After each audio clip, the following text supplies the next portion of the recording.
everybody?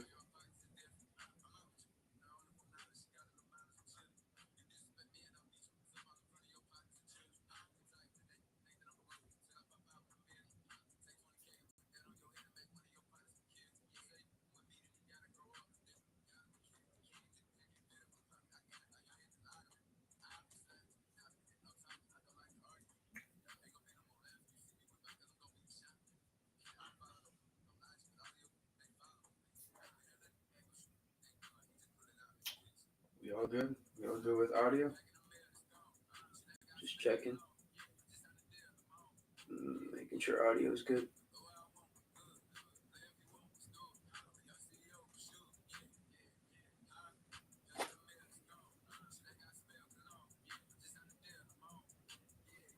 Yep, seems like we're good with audio.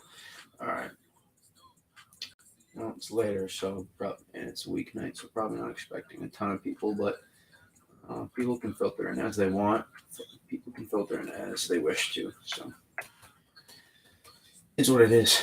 All right. So not a not your usual setup for this weekend. Not your usual setup. But because we have this initial storm first. We have to get out of the way. And remember, we last talked about this, kind of like a trough inside of a trough with another piece swinging in, right? So this is our initial trough, right? Upper level lows. Not going to super consolidate, but we do have energy out ahead, and then you can see almost the base of our trough. Is connected to this part, and then almost another system, and then another piece is going to swing through as well. So it's a little bit complicated, but the pieces are on the table for a dynamic storm system. Today going into this weekend, as you can see, right, this as we develop, right. So this is the rain everybody's getting right now across the Northeast, and then snow for northern New England. And then as we play through the loop, we can kind of see we get a more developed, how do I put it, trough, I guess we could say. Becomes much clearer what our trough is, but this piece is actually going to get strung out and pushed out ahead, so we kind of lose that a part of the system. And then as we play the loop out, right, we continuing just shearing convection off to the northeast, and a new upper level low is now going to consolidate as this. We play this back. Notice what happens, right? We talked about that piece, a new piece that swings in, wraps around the trough base, takes its time, slowly wraps around the trough base, and this is what's going to allow a new upper level low to form this weekend. So we keep playing this through. That's right. A new upper level low forms off North Carolina, and with just this loads of energy, vorticity to work with here off the East Coast.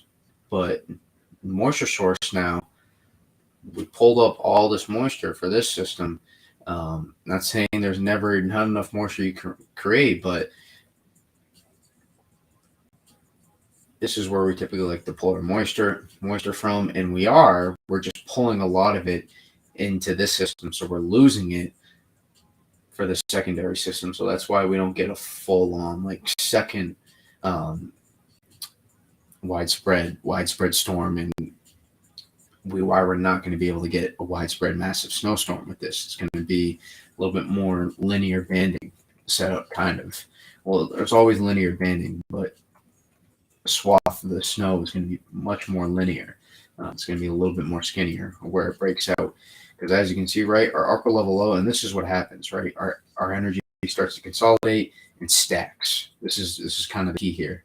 And then I'll switch it to 850. No, I mean, I even saw someone mention, I forget who it was. It's kind of like tropical system, in a subtropical system in a way. It's kind of true. If I pull this up, go to 54 hours.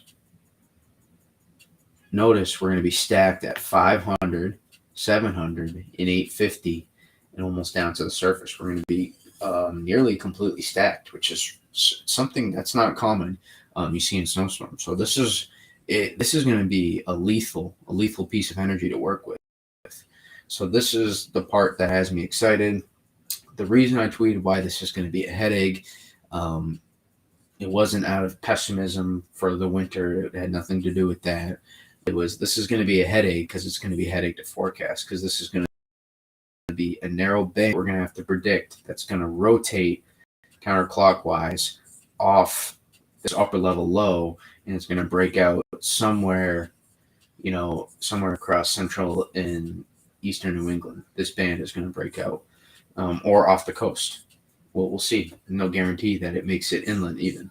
So, but that's the general area we're working with, and we're going to have to watch, because we go to 700, we take a look at our banding, right? Notice our banding that comes off, right? This is going to be a classic, right?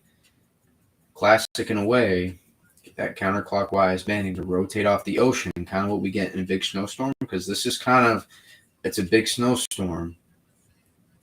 It's a big snowstorm without the same moisture content, basically, because so much of our moisture got pulled up into the system before, so this doesn't get to take advantage of it, because it's kind of a two-part system, basically. It's a two-part system of one system almost. Some of the same energy that went into the first system is also going to be going into the second system, or vorticity, if you're psycho about getting the proper terms correct. Point being, notice 700, this is a big time band. A big time band. So regardless of what models are showing in terms of exact precip, this right here on the RGM, this is a big time band that is setting up across eastern New England, according based on what the RGM showing. Got some other modeling to back it up as well. So pretty confident that we're going to get potentially some sort of pretty good band to set up. I mean, just look at this, complete. We're stacked. Really strong vort to work with. Our 700 low, add 500 our upper level low, strong too, and at 850, just stacked, strong piece of vorticity to work with, and just snow breaking out right. Remember, we talked about this at 700. We look right just on the western side and just to the northwest off at 700, and that's where you can pinpoint where your bands are going to set up in. If it appears like this is for legit, for real, going to set up over land, then we can start. See, I would look at this and this is also the past 3 hours. So if we go to the next 3 hours, based on what shows, you can see it moves a little bit farther inland.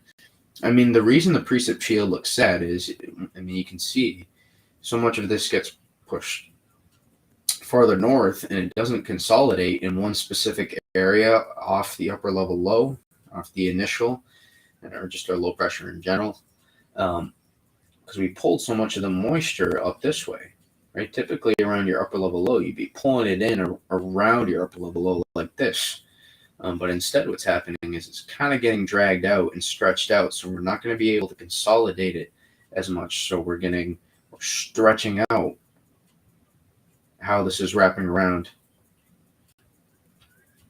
our upper level low. So we're consolidating, we're wrapping it around, but it's just not as consolidated as you would see typically, with a big time snowstorm. But I mean, some of the pieces are there for just a band, a big time band kind of to potentially break out. Now, I tweeted it's a headache. It's going to be a headache. There was a lot you took from that, and there's also a little you could have took from that. There's so many different reasons why this can be a headache, and that can be simplified into weather is complicated.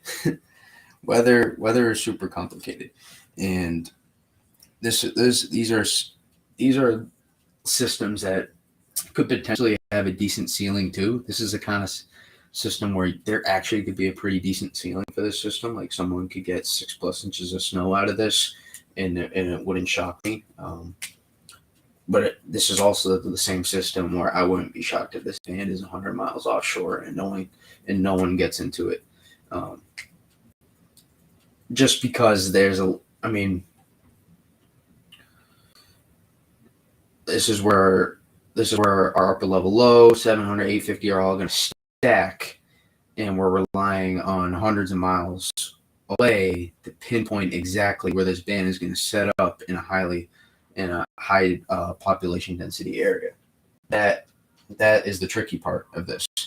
So trying to pinpoint exactly the 15, 20 mile radius of where this band is going to set up all the way down to the night before this happens over the next few days is going to be super tricky. And that's assuming that this band is still going to be, I don't want to say a problem, but something that's still going to be over land. Because there's no guarantee that this band is going to set up over New England, right? I mean, realistically, based on 500, we looked at the GFS, or we're looking at the GFS right now. We're looking at RGM, right? Anywhere in here based on the GFS could get into this band. This is where I would look at for anywhere in there for potential band to set up. But I would look a little bit further east with the GFS, which kind of matches up what it has right now. But remember, a lot of these bands, when we look for bands to pivot back, they're notorious for setting up a little bit further northwest than forecast either. So I'm going to count that as well, and that's why looking at 700 is pretty important, because you always, if 700, if the bands on the P-type maps are setting up right over where 700 is, and that's a clear-cut indicator for me to look just a little bit farther northwest than where the P-type maps are setting up, or in this case, a little bit more west, because it will be a little bit vertical, a little bit more vertical than horizontal. So it'll be less, the area banding will be a little bit less southwest to northeast, and it'll be a little bit more vertical. This kind of band will be. So someone, whether it's off the coast, it's in the ocean, or it's on the coastline, or if it's 20 miles inland, 30 miles inland, wherever, someone is probably going to get a decent sized band. And just based on the 500 look, combine that with our 700 and 850 stacking, there's something promising with this setup. There's definitely a ceiling. It's not perfect by any means. It's definitely flawed. We explained kind of already why it's flawed, because, simple answer is it's volatile. I know I resort to that quite often, but it's true.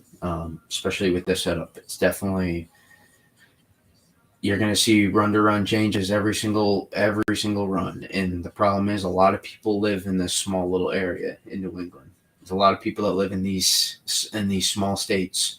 So people get pissed when they're off, when, you're supposed to get, like 3 to 5, and then you only get an inch. There people get pissed because 10 miles to your east saw the 4 inches and you only saw 1. So that's kind of how this works. And it's probably how it will work, is someone will be expecting something, someone will be expecting nothing. And I think you've heard that story before, but it's probably going to be one of those storms where some people aren't expecting anything because of what their TV, whatever their TV stuff says, or National Weather Service, regardless. And some people are going to be expecting something and get nothing. So it's probably going to be a little bit one of those. And, if we were able something to consider too is how much, we're such a strong vortex piece, it's hard to imagine we're not going to consolidate just a little bit more of this convection. And we talk about excess convection and convective feedback issues. We talk about that, pretty regularly when we do have snowstorms. Haven't had a lot to track all the way until the day of this winter, which is okay. We'll have plenty of time, and we'll discuss that. We'll discuss that little thread I put out in the end. But point being, I would consider that be ready potentially for models to get.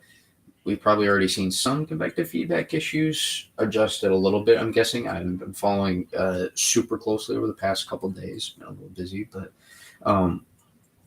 I would look for some. Given this is a lot of convection that's being pushed up to the north, and this is a really strong upper level low. I would look for potentially some convective feedback issues, which would allow maybe a little bit more expansive precip shield, a little bit stronger precip to happen. So I would look for that a little bit more to potentially develop on models. That's not a guarantee always, but you do have to account for it when forecasting. So I wouldn't be shocked. If we're looking at the NAM run, this is not exactly perfect for New York City, but it is for Southern New England. I would look at this NAM run, and I would see,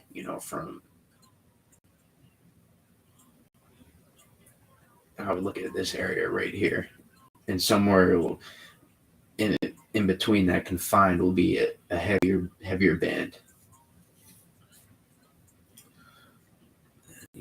We can match up, see what it has at 700. Yeah, that's kind of what it has. I mean, the dynamics there, we can just wrap in a little bit more moisture, consolidate a little bit more moisture around our low pressure system. I mean, it's such a dynamic low pressure system. It's probably going to drop into the 980s. So we can wrap this just in a little bit more. If you're a snow lover, you're probably going to hope that models are having some convective feedback issues, and we'll make it seem like they're adjusting northwest, but really they're just correcting issues within the model. If that makes sense. We've discussed it before, so hopefully it does for those who have heard of it. But there's NAM. Did we look at the Euro? I didn't see the 18Z, so we can look at 18Z Euro. Can this storm set up future blocking from next storms? Wouldn't necessarily say future blocking, but it can define the future pattern for sure. Every storm, we talked about this before, brings up a good point. Every storm is connected to the next one. There will be one to watch, I guess, late next week as well. So about a week out from now, there will be potentially a warm air advection event to watch out for down the road. So we'll keep an eye on that. Based on the recent pattern, I wouldn't trust it to do much until we can really get a full-on pattern flip, which maybe that storm is ready for a pattern flip. But we're still not in a super favorable pattern for snowstorms. But in January, you can kind of make do with marginal cold air.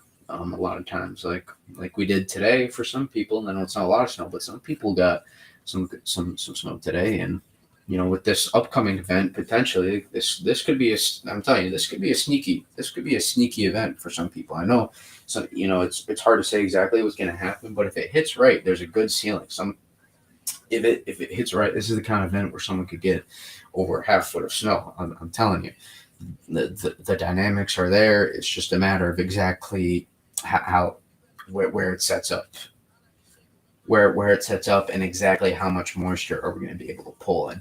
So those are a couple of things we're going to look at. How much moisture can we pull in to wrap around the main upper level low versus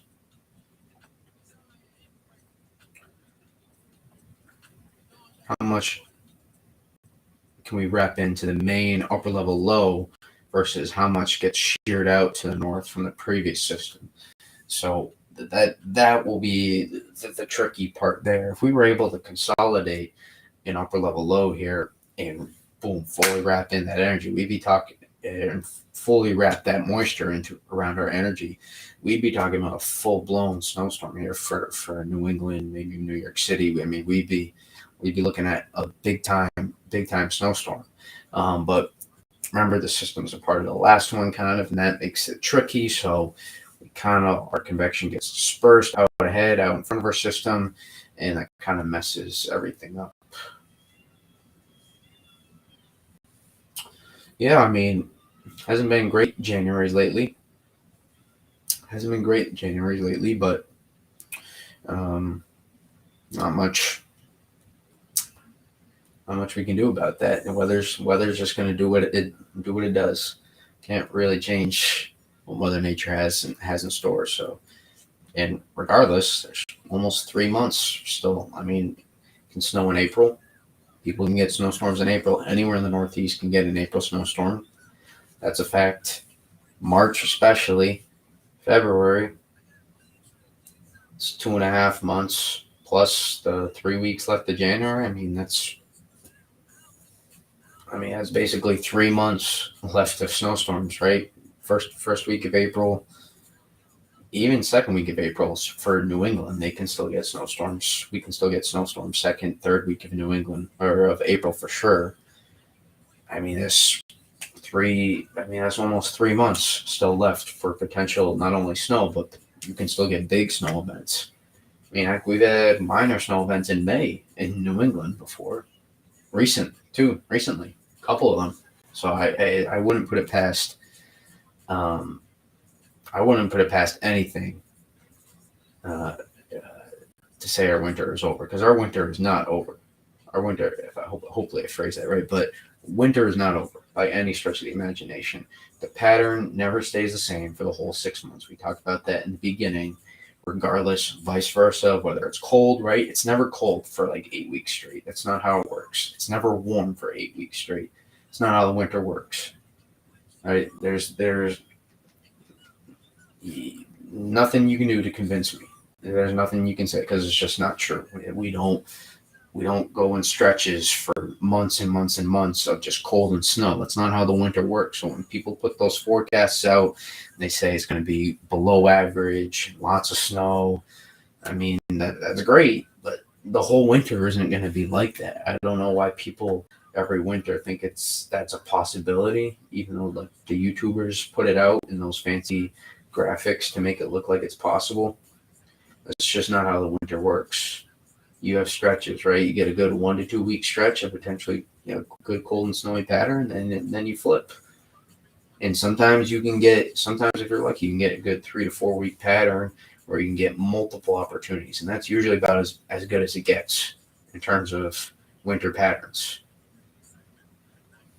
But it's never months and months and months of cold and snow, right? Just like it hasn't been this winter. Just because we haven't converted, doesn't mean we haven't had opportunities to see snow. Doesn't mean we just didn't convert. So, it's right. Just because your backyard hasn't seen a lot of snow. I mean, talk about the Christmas storm. I mean, we were 150 miles, I would say, from this being a full-on interior snowstorm. What happened here in Western New York, not necessarily the lake effect, but the 5 to 8 inches they see. I mean, this spreads all here. In Canada, I mean, no one talked about it, but this part of Canada probably saw like 2 to 3 feet in that Christmas storm. We missed. We did a broad view, and I drew that little area.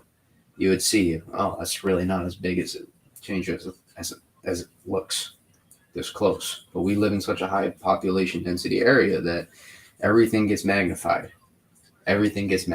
So yes, we haven't hit, and it hasn't been great patterns. But that doesn't mean we haven't had opportunities, and that doesn't mean it's been warm the whole time too. I mean, after that Christmas storm, we were like cold and below average for a week.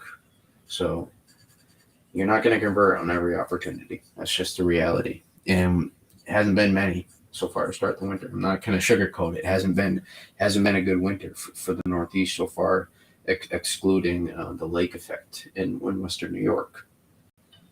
But that doesn't mean there still isn't 3 months of opportunities for snowstorms to come, and that doesn't guarantee anything either necessarily. Maybe this is the worst winter of all time. Maybe it is.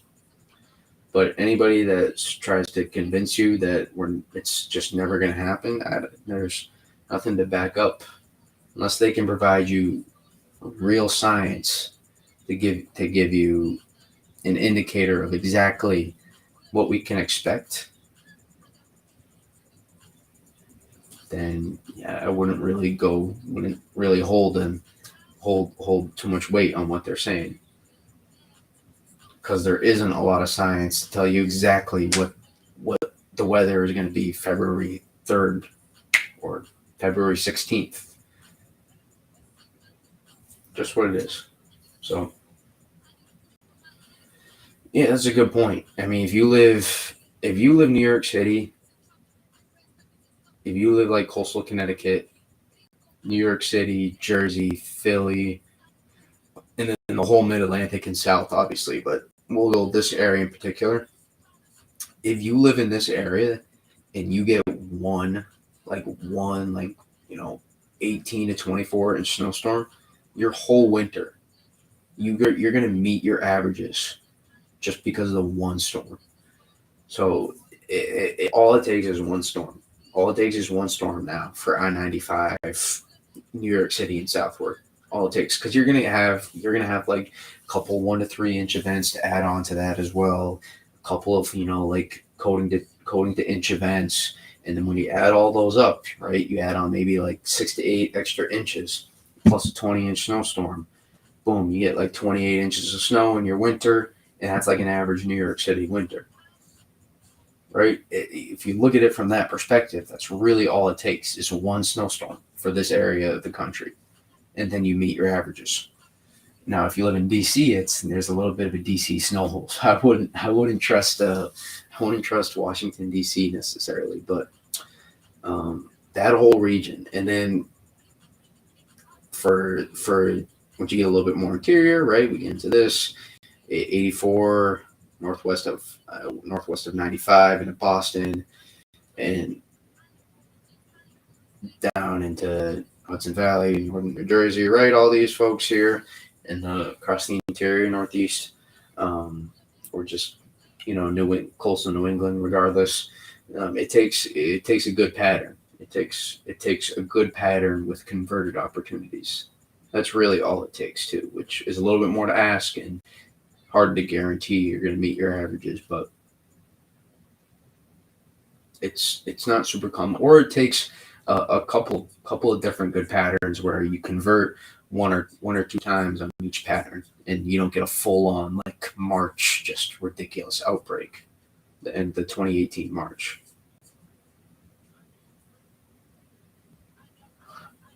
Take on the 22nd to storm. If you guys leaked it, showing. I mean, there's nothing to leak. I mean, it's not like Jason Tatum shoes.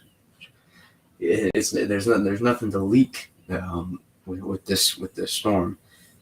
It's not like someone knows what's going to happen and the rest of the world isn't sure. And it's not. There's nothing to leak per se. But I was looking at that one. It looks like a little bit of a warm air advection event. So a little bit of a southeast ridge out ahead, and the southeast ridges can be your biggest friend and they can be your biggest enemy at the same time, because we're going to pull in all this moisture and warm air to meet the cold air that's present. There's some cold air, not a ridiculous amount, but there's cold air to work with in this system. Problem is how prevalent is this southeast ridge going to be? Is this southeast ridge going to kick its behind all the way up like this? Currently, this is too much. Can't have our 558 line almost to the northern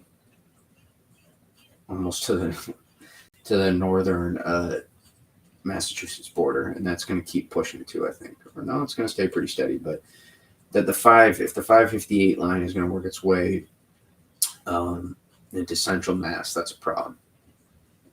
If our 540 line is in the Canadian border, that's going to be tricky because this is where cold air is. So the southeast ridge is going to have to back off just a little bit more. And in doing so, will de-amplify the system and de-amplify the ceiling of the system a little bit more than what you're seeing. But that's that's the only way you're going to get snow. So this is a little bit of a thread the needle event. There's really nothing I can say that's going to lock in the system. I will say this, right, or cold air being present here, this will prevent a full-on cutter.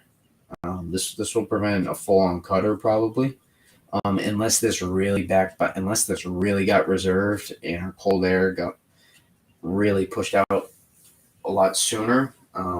Otherwise, probably not a full-on cutter, like full-on, like Midwest cutter. That's probably.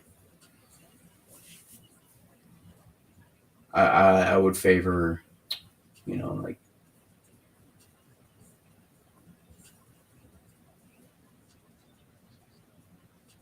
not a cutter. But I'm not favoring like an I-95. I got nothing with these events. These are not typically I-95 events. Mark Jackson burner account right there, John. With all due respect, yeah, I look at this. This does not scream I-95 to me. These warm air advection events with big time southeast ridges are not I-95. These are typically central and northern New England events. That I guess climatologically based on warm air advection events, I would favor.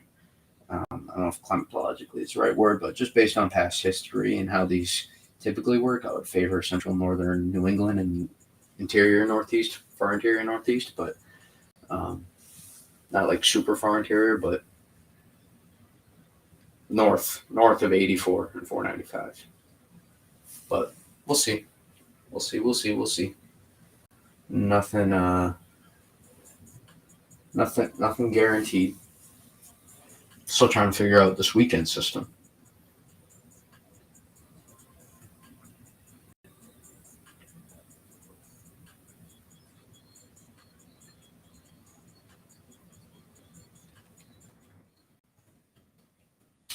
Yeah, but I mean, there's something. I'm telling you, there's.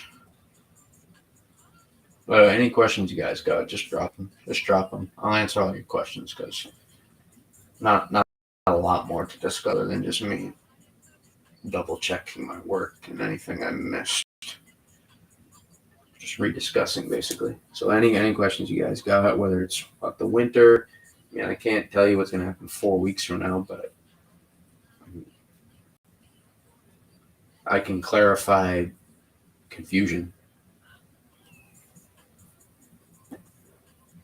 Or if it's about this weekend system, I can try to do the best I can to pinpoint. With this weekend system, I would favor New England, particular Southeast New England. Billy, yeah, he's fine. There hasn't been a lot to talk about for him. If there's not a widespread snow event happening, he's probably not going to stream it, or there's not a lot to talk about. I'm telling you, he's always looking at model runs. He's never not looking at model runs. I don't know him personally, but just from past experience, he's addressed that kind of stuff before about why it seems like he goes AWOL on Twitter. He's present. He probably sees a lot of your guys' stuff too. He probably checks in. He's just better at not letting his every thought go out to the Twitterverse and knowing how to keep it in his brain.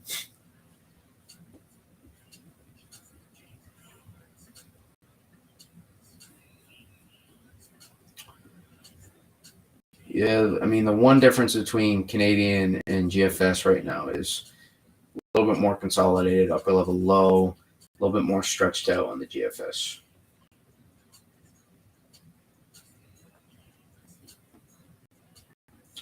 Nope. It's probably one of the biggest differences right now.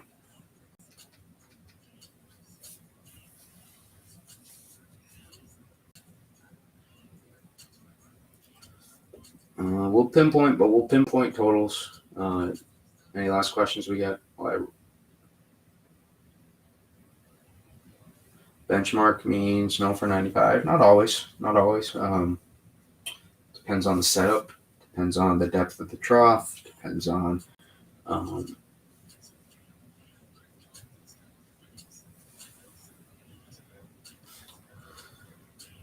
system.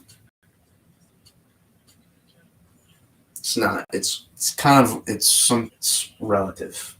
Sometimes it depends on what's happening, really.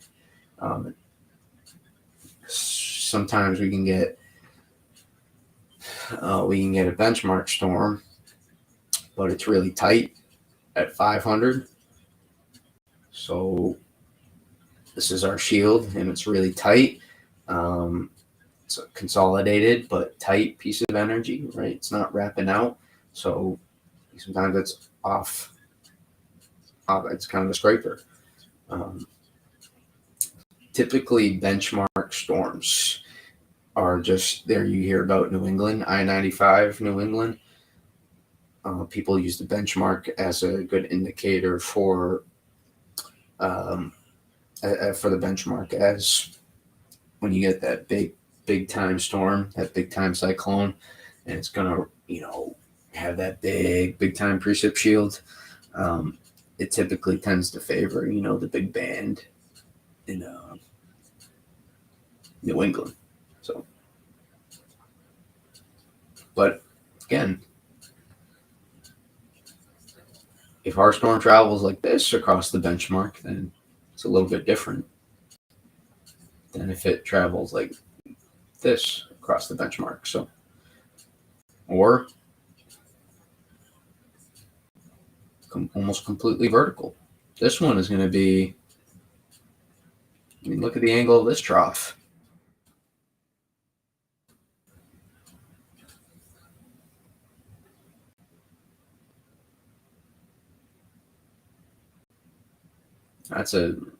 You see that typically, you'd be like, so just way out to sea, but we're really going to wrap in all of our energy at 500, and that's almost there's going to be one area consolidation, and then maybe another one that happens across Nova Scotia and Maine. So that will be curious.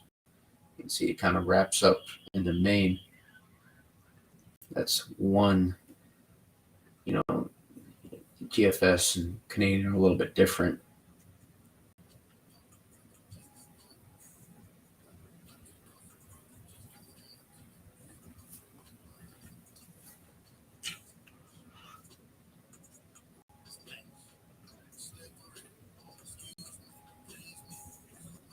But I think totals wise, I think I wouldn't go on the record saying it's like a 12 to 18 event, but I think there's a ceiling for some people to get over a half foot of snow with this system. I can't pinpoint I can't pinpoint exactly where this is going to set up, but I can tell you I would rule out anywhere west of New York City easily. I wouldn't favor New York City exactly. And this is where I'm favoring right here. Right here.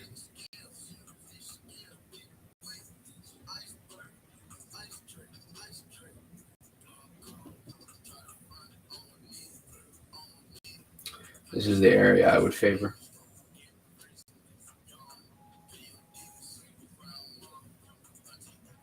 Definitely, I would say there's some definite 3 to 6 potential. And some folks may not even, it's not necessarily going to be the greatest Arctic supply of cold air you typically see on the back end of the system. So some folks may mix in southeast, like the southeast coast of New England. So I wouldn't be shocked if it's not snow for far southeastern New England.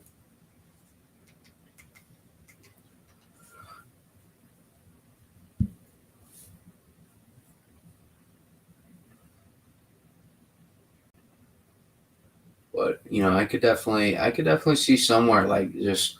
I'm telling you, it's gonna be one of those events that where someone's expecting something, they get nothing, and then someone is gonna be not expecting anything, and then they get like 5 inches of snow. It's gonna be like one of those events, and it's gonna be pretty localized too, super localized. I'm telling you, when we have these kind of events, like every mile matters. Every mile matters, especially with such high population density. Area is such a high population density area we live in, especially in New England, small states, millions of people living in them. Makes it tricky forecasting. I mean, we could be off a whole state here. We look at Rhode Island the night before. Rhode Island may be forecasted to see 3 to 6, and then they get nothing. Or maybe Northern Rhode Island's not supposed to get anything, and then they get like 5 inches. I'm telling you, it could definitely be one of those. It could definitely be one of those events. Would not shock me. Would not surprise me. So we have a really strong board piece to work with. Did we? I looked at the euro, right? Yeah.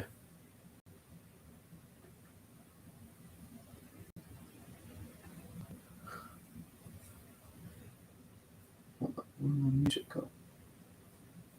Yeah, continue watching. Um,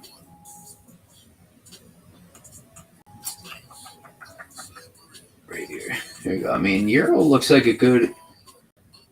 I like the euro. That looks decent. Let's look at 700.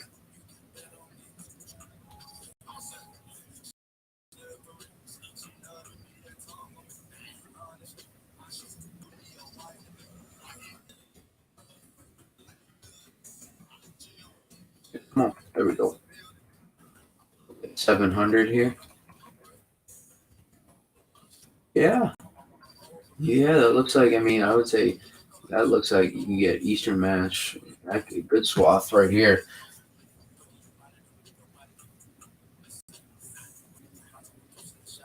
Boom. Right off that 700. Look, I'm telling you, we can just consolidate our moisture a little bit. We can wrap in a little bit more moisture. I'm hoping that models, as a snow lover, obviously, that's why I'm streaming in the first place. Listen, I'm going to give it to you. Right? I'm going to look for ways we can get snow. I'm going to tell you how we can. At the same time, though, I'm going to tell you where I stand on the system, and we've gone back and we already gone through all that with the system. But I'm going to look for to see how we can get snow. Right? It's not just me because if I just do this to tell you why we can't get snow, then what's the point of me streaming? Right? I can discuss how we can't get snow with the system like we have already, and also tell you how we could get more, or how we could get, you know, Long Island involved, or whatever, etc. So I'm gonna try to give all angles, but obviously we people care about more if they're gonna get the snow, not if they're not gonna get the snow, because that doesn't affect them if they're not gonna get anything. So people want to know how they could get snow. It becomes more important, so that's why it becomes more of a talking point. So it's not me being biased, so to say, which some people like to imply, but it's not true. I can still have an unbiased forecaster's brain and still be biased to want snow at the same time, and that's why I post what I post. If it's not going to snow, then why do I need to talk? Why do I need to inform you guys that it's not going to snow? It is what it is.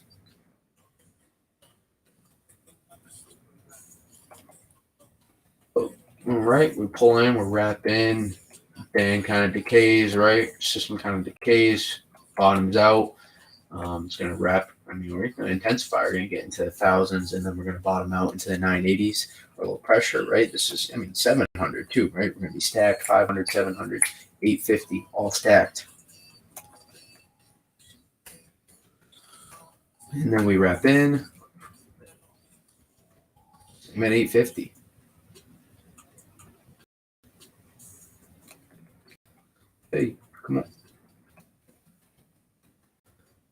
You can see, look how we take off. We wrap in, we consolidate at 500, 700, 850. All right, sets up just south of the benchmark, it looks like.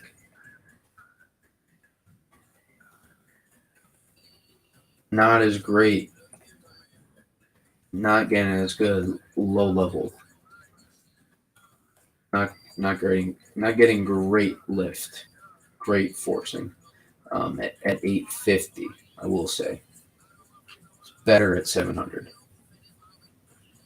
which is why we're probably lacking some low level forcing but more importantly low level moisture, or we're lacking, I would say. So I mean, we look at 500 again. Remember, at 500, we're pulling it in, but out ahead. Notice as we're trying to consolidate here at 500. Notice, right? All this gets pulled out. Boom, right out. Gets forced in the northeast. Gets kind of sheared out to stay right from the previous system. Pulls in, so all the moisture, instead of consolidating around this upper level low here, it's kind of going to get stretched out, and that's it's going to help us, but it's going to hurt us in the case. It's going to help the be cold air. I don't want to draw that far. Hold up. It's going to help it by not allowing us to just system and us get stuck on the rainy side. And we're going to push this out a little bit further east before it pulls up and consolidates later. Problem is, with delaying our amplification here, we're also going to pull a lot of moisture out ahead of the system instead of consolidating it around our upper level low, which would help increase the ceiling and make it a widespread snowstorm. But system out ahead of it, it's kind of making that complicated. So, and another part of why this is going to be a headache to forecast, notice we have multiple areas here for upper level low. I mean, there's almost two upper level lows that are trying to form inside this one big upper level low. That's going to be one of the trickier parts of this, is figuring out where our energy gets consolidated. And that's going to be a real big key with the system. And figure out exactly where this consolidates is going to be super, super key in pinpointing exactly how much snow people get. Because remember, it's going to be localized band. It's not going to be massive. It's basically going to be like a band that forms off the 500 low. So there's definitely some complications with this, which is why it's going to take some more time to pinpoint exactly where. But I feel somewhat comfortable in favoring New England.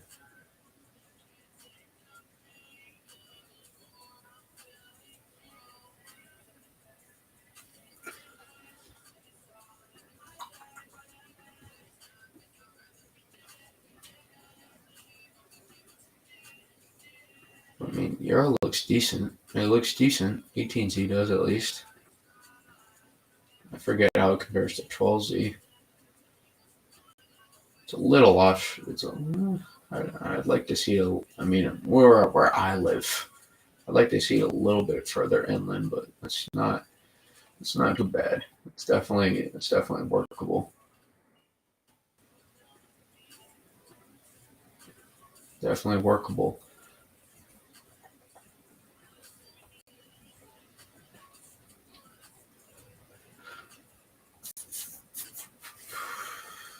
All right, I know I already said this like one time. I already said this actually like two times already. But we got any last questions? Any questions going to be about winter? This upcoming setup, next week's potential setup, not super high on, but could be something. Because I mean, I talked about it in my tweet today. When it comes to the winter, I think we have like 3 months still to get potential snowstorms. When you really break it down, almost 3 months. 2.5 if you live in the Mid-Atlantic. I like your chances. I mean, I'm not telling you I'm just telling you from an analytical perspective, there's plenty of time. And telling you that, and I can't tell you exactly what's going to happen in February and March. So if I can't tell you what's going to happen, that means there's the possibility for something to happen. So people just writing it off, it doesn't make sense when there's still plenty of opportunity. You can write off fine the next week. Fine, you can have reasons to write off these two systems, but I don't see a lot of reason why beyond that or once you get into February, March, you have any clear cut reason that makes you go, yep, it's definitely just not going to be the winter, not going to be our winter. I don't get it. I don't get it. The past only comes important until it doesn't. If that makes sense. The past becomes important, right? This big Pacific jet, right? It becomes important until it goes away. I mean, people like to say, "Oh, it's just never going to happen."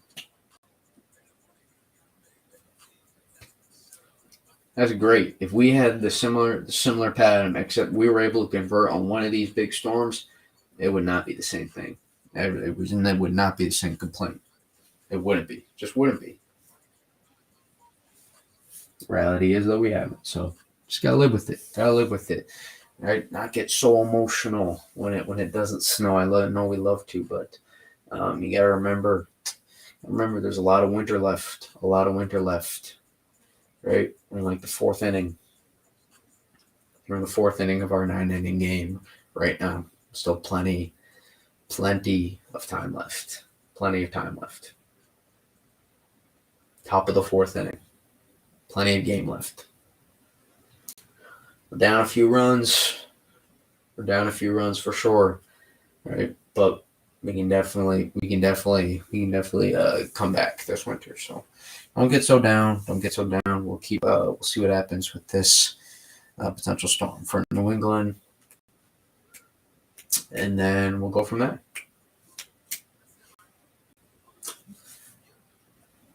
And that's all I got. I appreciate everyone that came in, and if it looks like we got something to follow, we'll keep streaming. We'll keep streaming as long as our system doesn't go vanish, which I don't think it will. I think this will, even if malls try to send it away, I think it will stay close to the coast at a minimum. So it'll be something to follow. All right. I'll see you guys. Peace.